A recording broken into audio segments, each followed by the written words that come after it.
कसं निरू कसं वाजवायचं?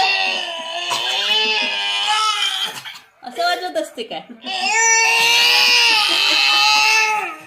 कसं कसं कसं